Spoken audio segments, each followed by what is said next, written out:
Bom dia. Bom dia, gente querida e amiga do canal Paz e Bem, gente querida e amiga da Pós TV 247. Opa, Nossa Senhora. Eu sou Mauro Lopes. Este é o programa Paz e Bem, deixa eu ver aqui, de número 559, 559. Hoje é sexta-feira, dia 5 de junho de 2020. Madrugada de sexta-feira. Quero dizer para você que estava com saudade.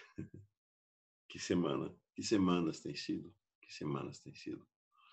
Antes de mais nada, agradeço toda a comunidade 247, toda a comunidade Paz e Bem, por essa jornada que a gente tem feito. Jornada de busca de sentido, jornada de acender a esperança, jornada de proclamar a vida, jornada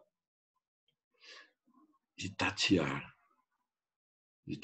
o universo, de sentirmos-nos parte do multiverso, de seguir as pegadas daquele que veio antes de nós, daqueles e daquelas que fizeram o caminho antes de nós,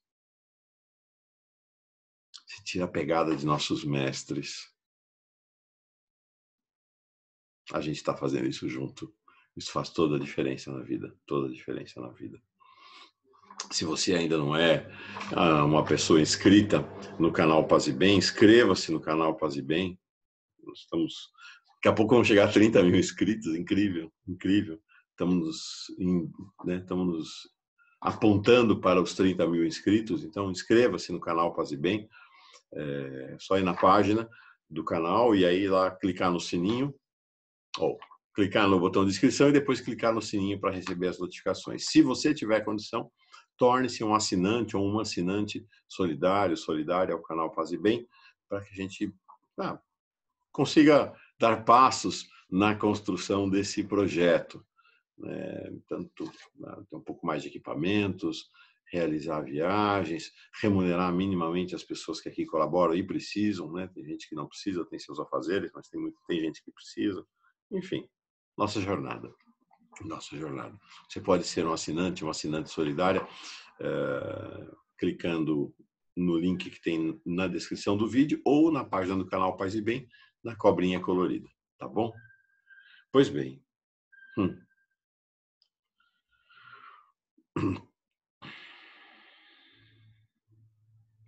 É um tema que tornou-se obrigatório nos últimos dias, mas que para mim havia se tornado obrigatório já há algum tempo.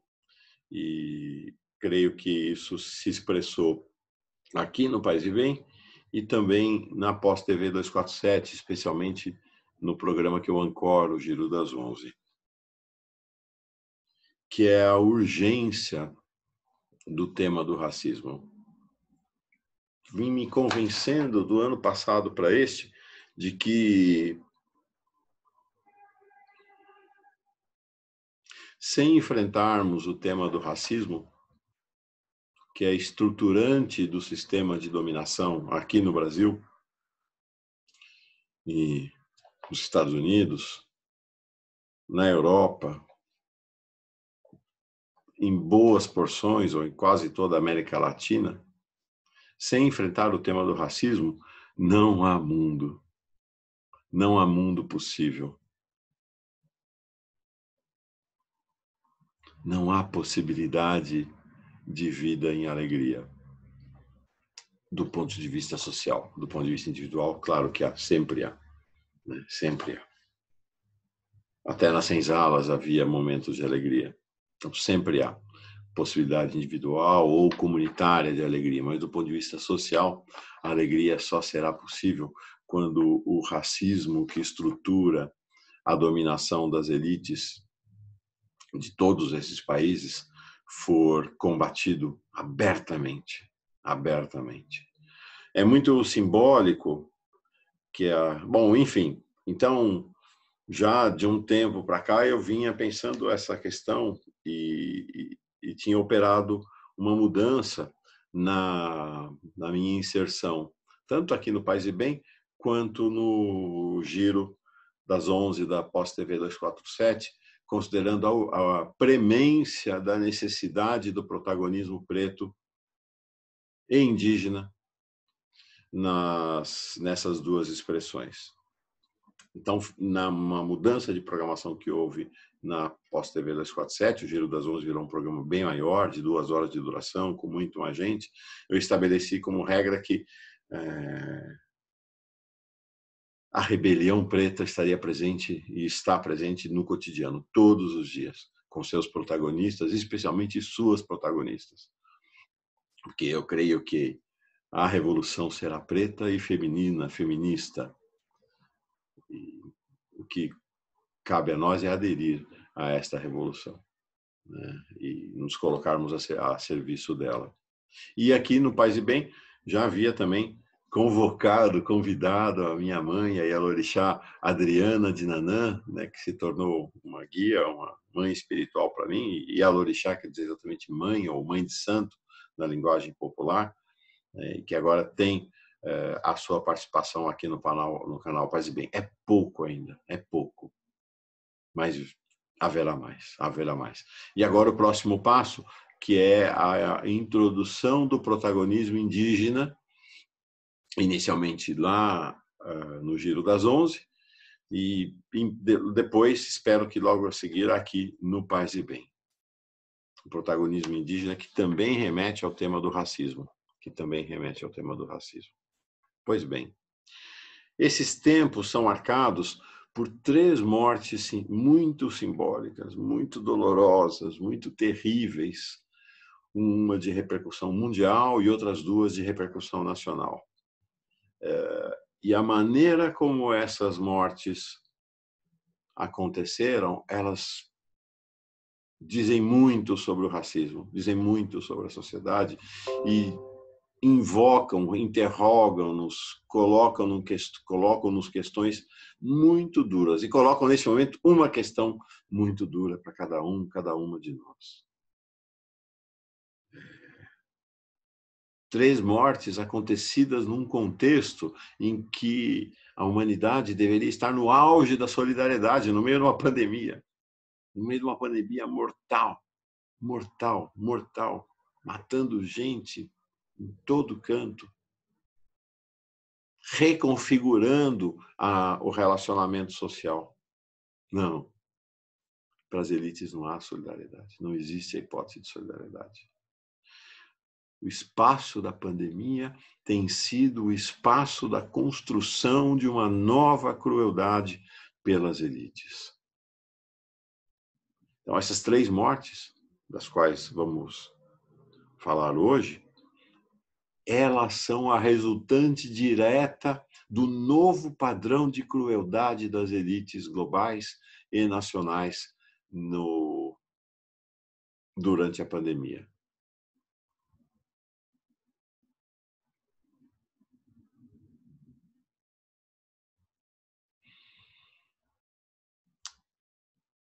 Vou começar pela morte lá de fora, né, no sentido do exterior, do estrangeiro, mas que somos nós também, né, porque o mundo é nosso.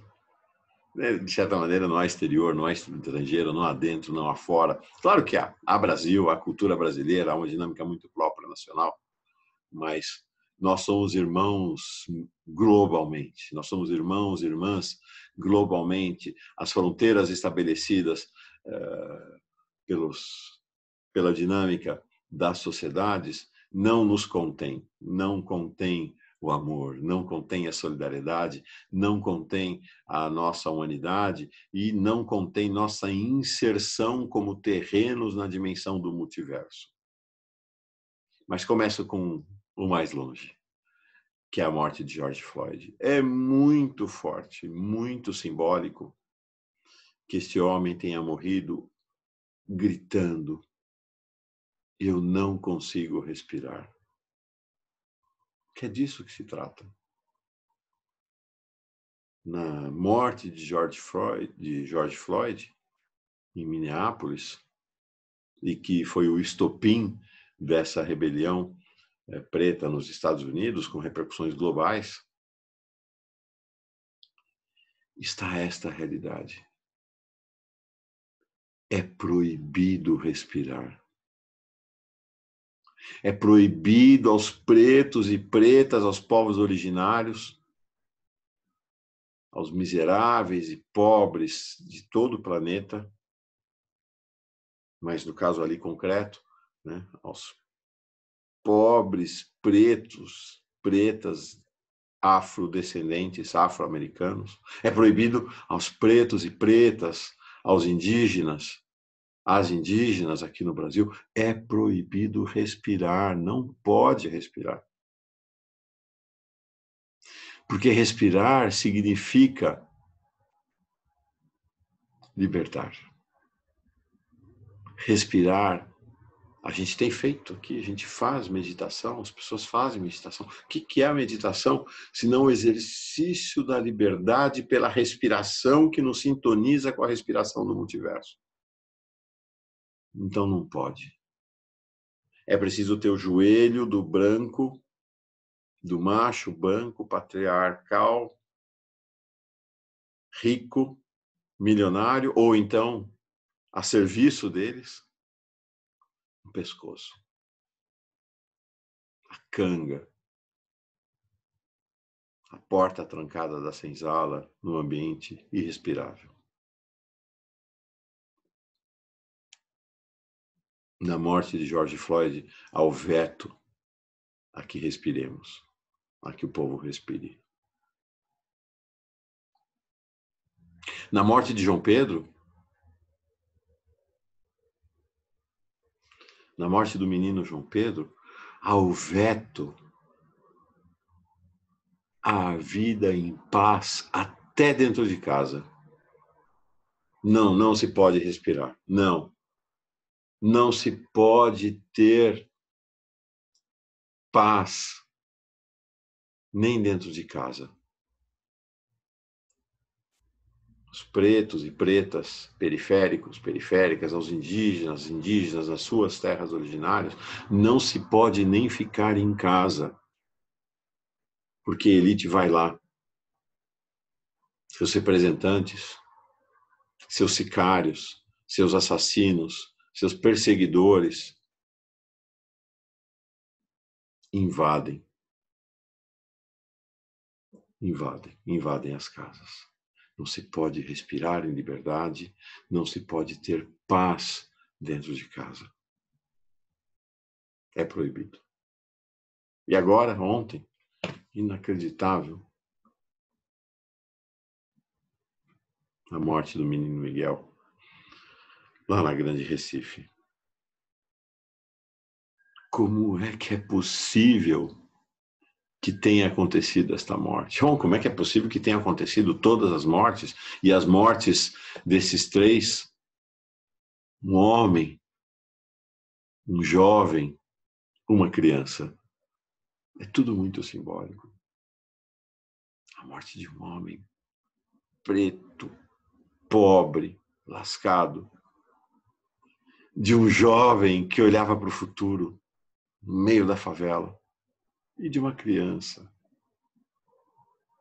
É um crime neste mundo de Bolsonaro e Trump ser criança preta.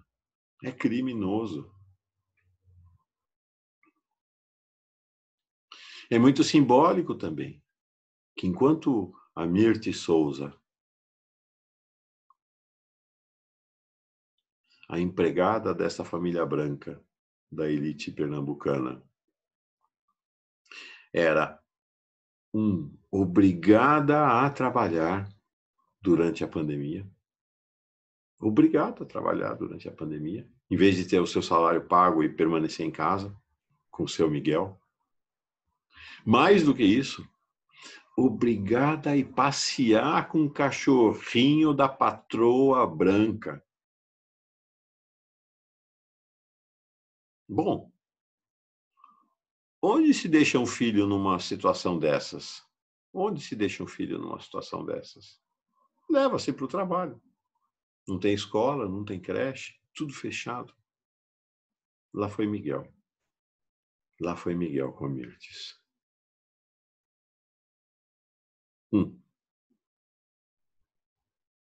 É muito simbólico que enquanto a mulher preta está cuidando da cadela da patroa,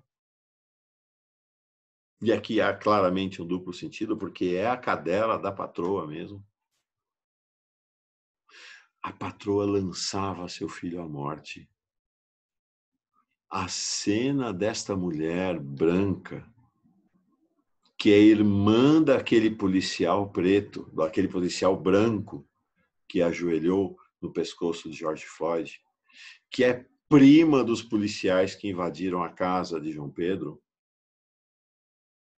a cena dela apertando o botão do elevador e deixando aquela criança sozinha dentro do elevador, lançando-a à morte, na verdade.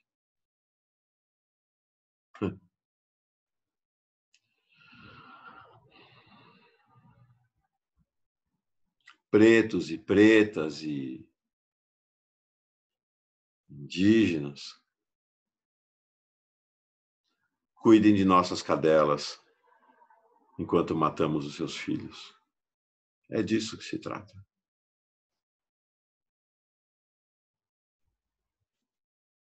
Não se pode respirar. Não se pode ficar em paz nem dentro de casa. Não se pode ter filhos. Esses são os vetos das elites ao povo. Sim, e se nos Estados Unidos o povo preto é 12% da população, aqui é mais de 50%. 54% da população desse país é preta. Mais da metade da população desse país é composta por mulheres. Sim, os indígenas são poucos. Também. Maior genocídio da história da humanidade. Mortos aos milhões em todas as Américas. Mortos aos milhões aqui no Brasil. Agora são poucos. Mas resistem.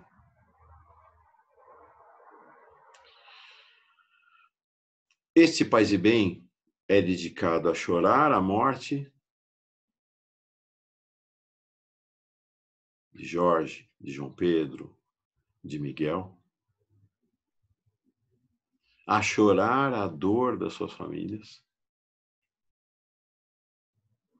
É um grito de indignação contra as mãos brancas da elite branca assassina e seus prepostos.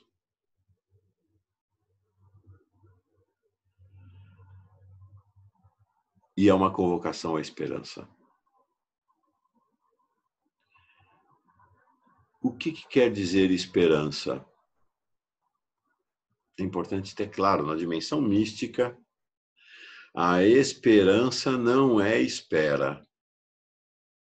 A esperança não é a resignação que olha para o futuro, que olha para o além, imaginando que será melhor. Não. Esta não é a esperança da mística. Em nenhuma das dimensões da espiritualidade, da religiosidade, da nossa existência como terrenos. Não. A esperança é o fogo que nos incendeia para a luta. A esperança é ativa.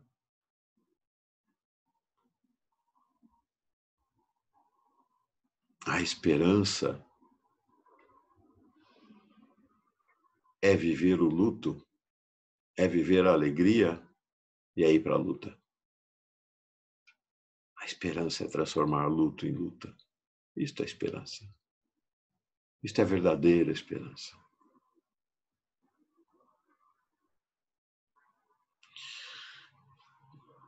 Ontem à noite, na preparação desse Paz e Bem, eu dobrei-me, ainda que brevemente, por algumas horas, sobre a esperança escatológica, né? A esperança do tempo que virá, lá na frente, nas diversas dimensões da espiritualidade. E esta esperança, ela se traduz na ideia de que haverá uma vida plena, haverá um tempo de respirar, haverá um tempo de paz, haverá um tempo de tranquilidade, haverá um tempo de alegria com os nossos descendentes, haverá um tempo de encontro com os ancestrais, em todas as dimensões de espiritualidade. Então, eu fiz uma listinha aqui. No cristianismo, especialmente em algumas denominações, que há algumas diferenças, mas de uma maneira geral, no cristianismo, pensa-se na ideia do paraíso. No paraíso. E o paraíso como este lugar. Não, esquece essa ideia do paraíso como um lugar absolutamente entediante, com um anjinho, isso é bobagem. O paraíso como lugar da grande festa. O paraíso como o retorno ao jardim. Ao jardim onde passeamos, ao jardim onde nos alimentamos, ao jardim onde festejamos e celebramos a vida. É uma imagem muito similar à imagem do jardim dos nossos irmãos e irmãs do Islã. Jana, é jardim. É este lugar também. No judaísmo, Shamaim, onde, para os judeus, vive Yahvé, vivem os anjos e vivem os justos, as justas, homens e mulheres que fizeram a jornada da luta pela justiça ao longo das suas vidas. No shintoísmo, que é a religião mais popular do Japão, não sei se vou acertar, Takamagahara. E este lugar, tempo, é ligado a nós, olha que imagem bonita, por uma ponte que flutua sozinha. E esta ponte que a gente atravessa. No hinduísmo, o moksha, que guarda uma relação com a ideia do nirvana, as 7 svarga. Da mesma maneira como no judaísmo, 7 céus. Mundos celestiais que se elevam acima do Monte Meru, que é esse lugar mitológico do contato, do hoje com o além. No budismo, é um pouco diferente, né? Não há essa imagem propriamente do paraíso, mas há esta condição do dukkha, que é um estado de libertação do sofrimento. E deixei para o final as dimensões dos povos que são os grandes alvos, as grandes vítimas do racismo. No candomblé, a Orum, o lugar onde fomos conformados e conformadas no barro. O lugar onde o universo teve origem. O lugar dos ancestrais, dos orixás, e para onde iremos.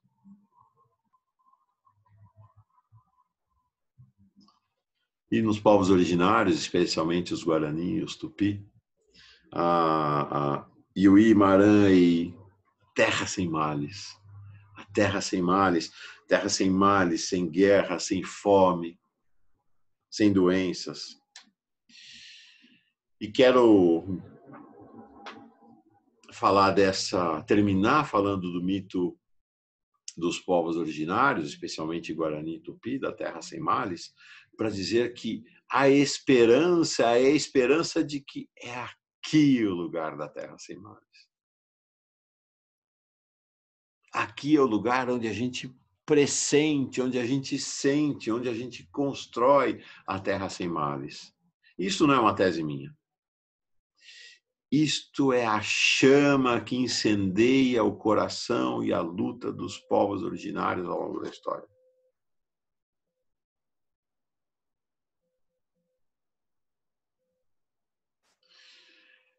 é a convicção serena de que aqui e agora é o lugar onde a gente vai tatear Orum, Dukkha, Moksha, Takamagahara, Yana, Chamaim, o paraíso,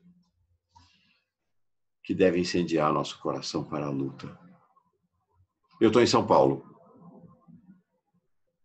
e eu quero dizer que há um lugar onde esta construção deste lugar, deste outro lugar, mas que é este lugar, que deve ser, que pode ser esse lugar onde Jorge respira, onde João Pedro se lança para sua vida adulta, onde Miguel brinca livremente. Este lugar acontece na Avenida Paulista no próximo domingo.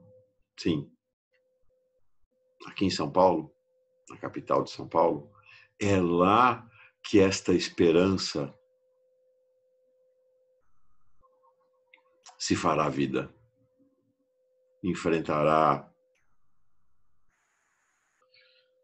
um policial branco de Minneapolis, enfrentará os policiais, não sei, brancos, alguns até pretos, da favela do Rio, enfrentará a patroa lá da Grande Recife. É lá, na Avenida Paulista. Eu sei, há um segmento das elites que está se descolando do regime Bolsonaro, gente de classe média, branca. Antigamente se falava de punhos de renda, que está dizendo, não vão para Paulista, vai ter gente infiltrada. Vocês vão dar razão, vocês vão dar motivo para o golpe do Bolsonaro. Gente, é a conversa que eu ouvia quando era menino e a gente ia para as ruas para combater a ditadura. Sempre tinha alguém de classe média, branco, limpinho, vinculado de uma maneira ou de outra ao sistema patriarcal, apesar de estar na oposição política ao regime vigente, que dizia, não vão. Vocês vão provocar, a ditadura vai fechar, o regime vai fechar se vocês forem para a rua. Os provocadores estarão lá no meio. Os provocadores estão no meio. Estão lá nos Estados Unidos, estão aqui, estão em todo lugar.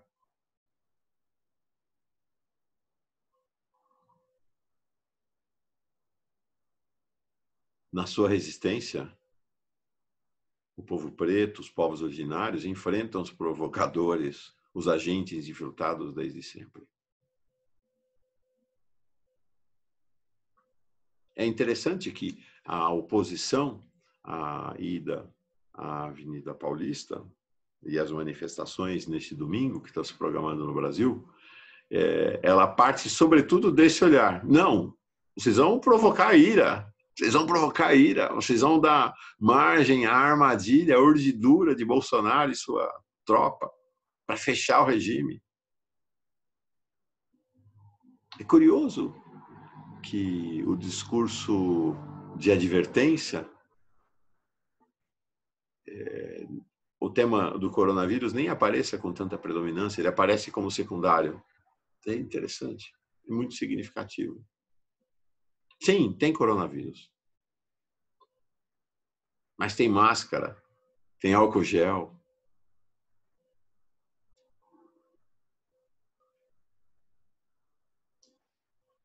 E tem a decisão firme dos pretos e pretas dos Estados Unidos de que não dá, de que é preciso respirar. E creio que nesse país de maioria preta e feminina e feminista, está chegando o momento da decisão da maioria, da imensa maioria, de que é preciso viver e respirar. De que é preciso ter paz, pão em casa. De que é preciso arrancar nas ruas o direito à vida das crianças. Esperança não é espera.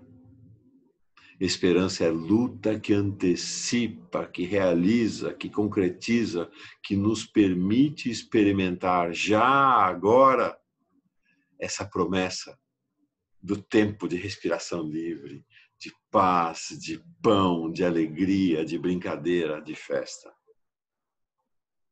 É nossa obrigação, é nosso dever. Tudo bem.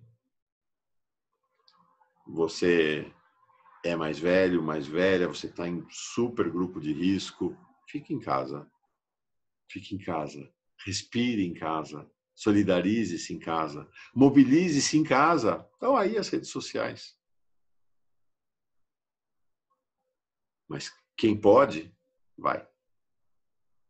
Vai em São Paulo, vai no Rio, vai em Porto Alegre, vai em todo canto. Quem pode que vá. Mesmo porque já está indo.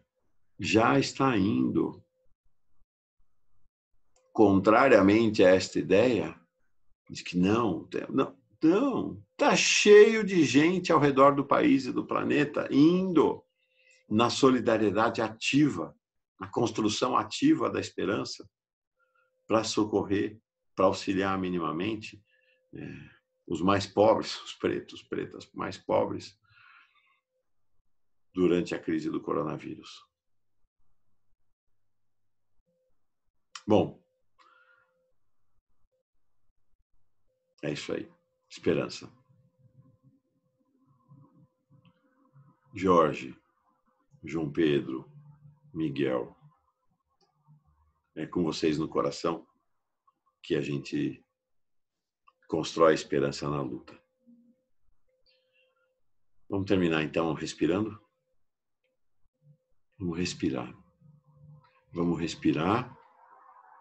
Cada uma de nós, vamos respirar na paz das nossas casas.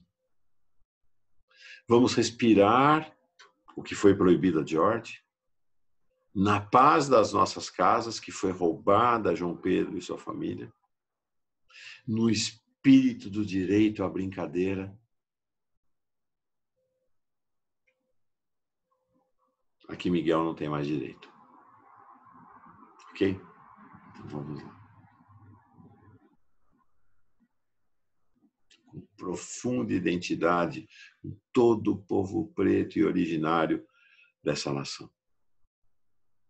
Então, espinha ereta. Coração tranquilo. Tranquilidade em meio à batalha. Tranquilidade em meio à luta, sempre. Coração tranquilo. Respirando, respirando.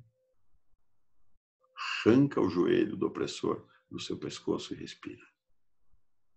Então, respiração profunda. Espinha ereta, porque eles não vão continuar com o joelho no pescoço. Espinha ereta. Olhar adiante. Autoestima. Desejo. E mantra, ok? Repita mentalmente o mantra. Pode ser Jorge, pode ser João, João Pedro, Miguel, Maranata, Paz. Escolha um mantra e respira mentalmente nesses segundos de silêncio que vamos fazer entre nós. Vou fechar meus olhos, fechei e fecho os seus.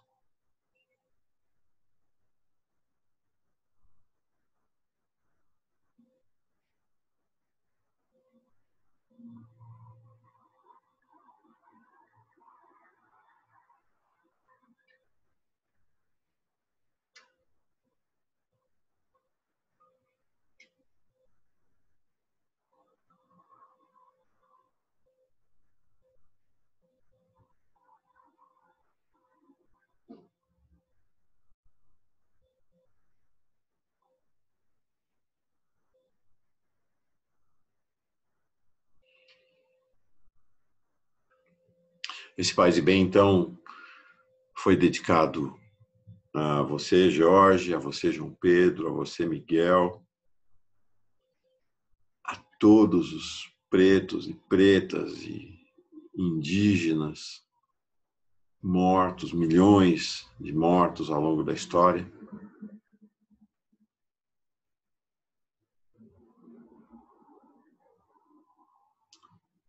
A vocês a nossa luta. Com vocês no coração, a nossa luta. A nossa esperança de que construiremos um novo tempo. Aqui, agora. Paz e bem, gente. Paz e bem.